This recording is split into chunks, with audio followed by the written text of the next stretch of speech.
Muy buenas noches, bienvenidos. Ya estamos en Sala de Guerra. Esta semana que estamos despidiendo, pues nos dejó choques políticos importantes que vamos a analizar el día de hoy. Comienzo diciéndole que ayer inició el periodo ordinario de sesiones de la Cámara de Diputados y la reforma del Infonavit, que planea la creación de una filial para construir vivienda social, enfrentó aún más de lo que ya estaban a las bancadas de la Cuarta Transformación con las de oposición, que consideran que esto le va a quitar dinero a los trabajadores. Así que ya están en el estudio de Sala de Guerra los diputados Federico Doring del Partido Acción Nacional y Arturo Ávila de Morena para pues contrastar, por decirlo menos, sus posturas. Esta semana también continuó el registro de diversas organizaciones que quieren convertirse en partidos políticos y hoy voy a platicar con quién cree, pues con Sandra Cuevas, la polémica exalcaldesa de Cuauhtémoc, líder de la Organización por la Familia y la Seguridad de México, quien acaba de hacer, por cierto, un llamado a los partidos de oposición para que no se dividan más. Y también vamos a platicar de inteligencia artificial. Vaya revolución la que causó la aparición de la plataforma china DeepSeek. Juan Pablo de Leo nos va a dar más detalles al respecto. Gracias por acompañarnos. Yo soy Mónica Garza. Comenzamos.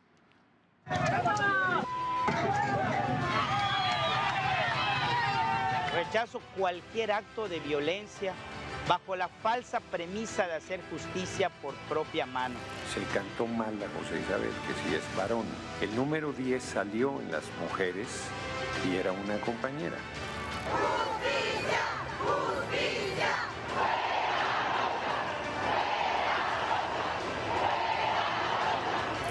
Retírense las esferas y vuélvase a poner como debe ser, incluido el número 10, sí.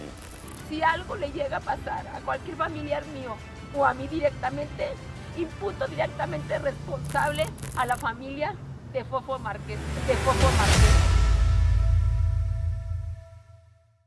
Bueno, pues arrancamos las polémicas de la semana con la controversia por la elección de jueces, magistrados y ministros de la Corte, porque esta semana generó un nuevo choque entre los poderes judicial y legislativo. El comité encargado de elegir a los candidatos del Poder Judicial determinó que no podían continuar el proceso debido a la suspensión dictada por un juez.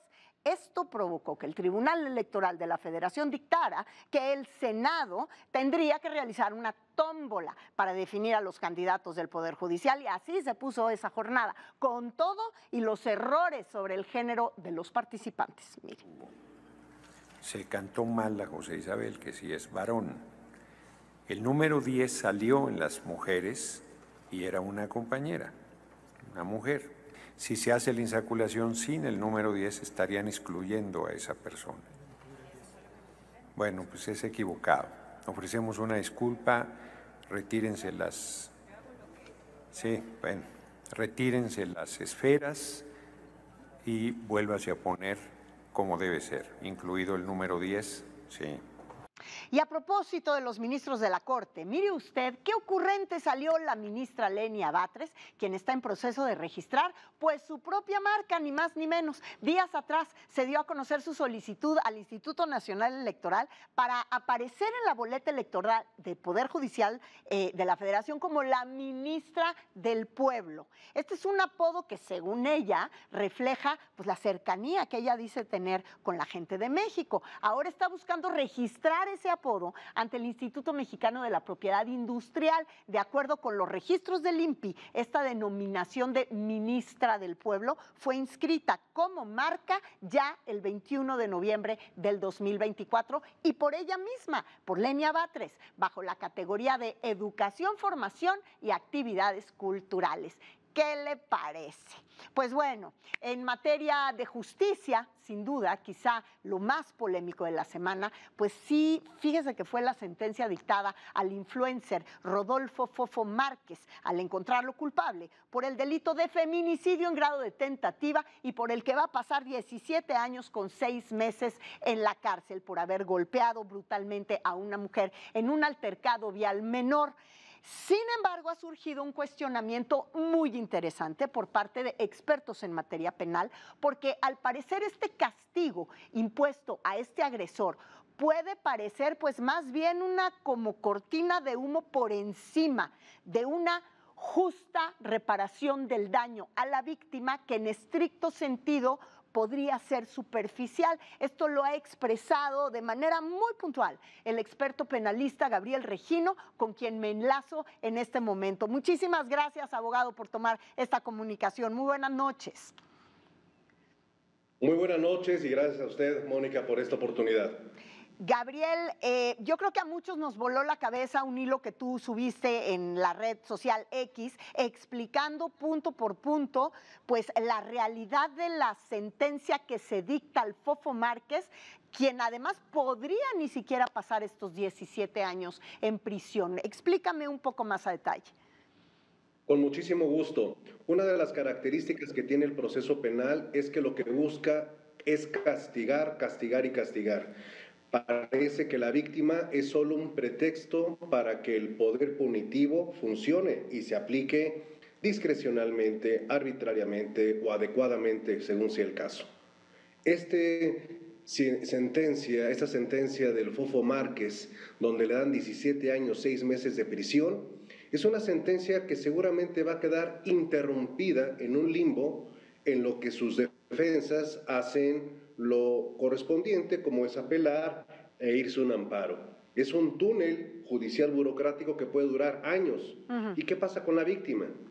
¿Qué pasa con el personaje central de este drama? Pues se queda sentada en un limbo porque no hay justicia, se le condena a una reparación del daño irrisoria, 270,000 pesos, que ni siquiera va a poder cobrar en los siguientes años derivado de estos recursos. Que si en su caso llega a tener éxito el señor Fofo en alguno de ellos y le reducen la pena, pues entonces el señor podrá salir libre en unos 4 años y hasta dentro de 4 años le estarían pagando a la víctima esa cantidad.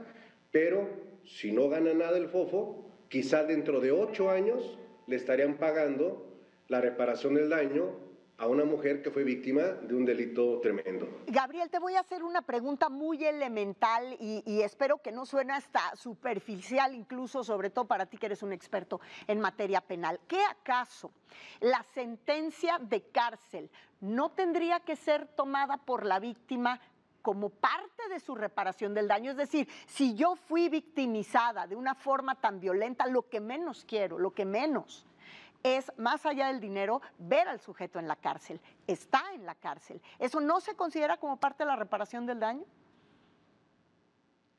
No, porque a lo que le deben de indemnizar a la víctima es el daño que sufrió.